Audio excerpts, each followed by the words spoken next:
এই এই যে এই শাবাশ।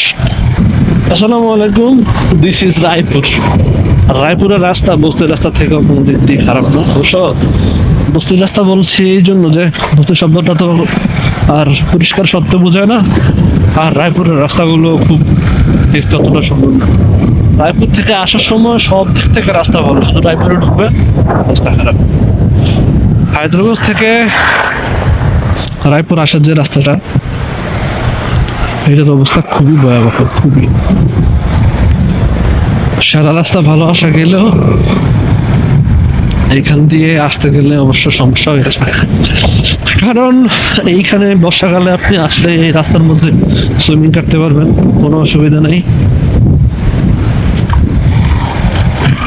তারপরে হচ্ছে আপনি চাইলে এই রাস্তার মাঝখানে পাহাড়ের একটা ফিল নিতে পারবেন, আপ ডাউন আপ ডাউন। আমি জানি না এরকম পাহাড়ের রাস্তাগুলো কিরকম কিনা আপ ডাউন, তবে এখানে ফিলটা পাবেন। তো অফ রাইডিং এর যে একটা মানে এক্সপিরিয়েন্স এখান থেকে আপনি পেয়ে যাবেন, এটা আবার ভালো। আবার বাইকের পাড়াটা বেঁচে যাবে, এইটাও আরেক ভালো। এখানে তো কিছুই নাই, মানে ভাঙাটা একটু শুরু মাত্র। আমি আপনাদেরকে আরো একটু ভালো ডেমো দেখাবো আমাদের রায়পুরের এই এত বছরের এত উন্নয়ন। তবে আসলে আমাদের রায়পুরের মানুষগুলো ভালো, কিন্তু প্রবলেমটা হচ্ছে একটু অন্য জায়গায়। আমাদের নেতাকর্মীরা একটু গরিব, তো এই জন্য হয়তো বা ওই টেন্ডার মেন্ডার এগুলো আসলে, এই যে দেখেন আস্তে আস্তে শুরু, আমি দেখাইতেছি। এটা এটা এটা কিছুই না।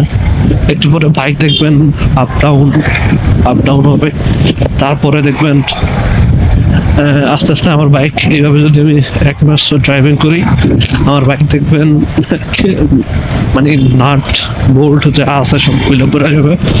এই যে এখানে ভালো সুইমিং করতে পারবেন। সহজ ঢাকাতে এই ধরনের গর্ত মতো দেখা যায় না।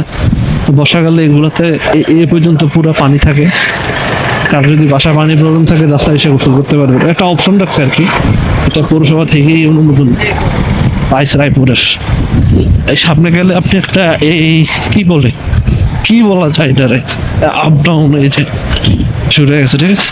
আপনি যতই চাইবেন স্ট্রং থাকার জন্য, না পারবেন না, কারণ আপনাকে একটা আপ ডাউন করতে হবে। এই যে শুরু হয়েছে,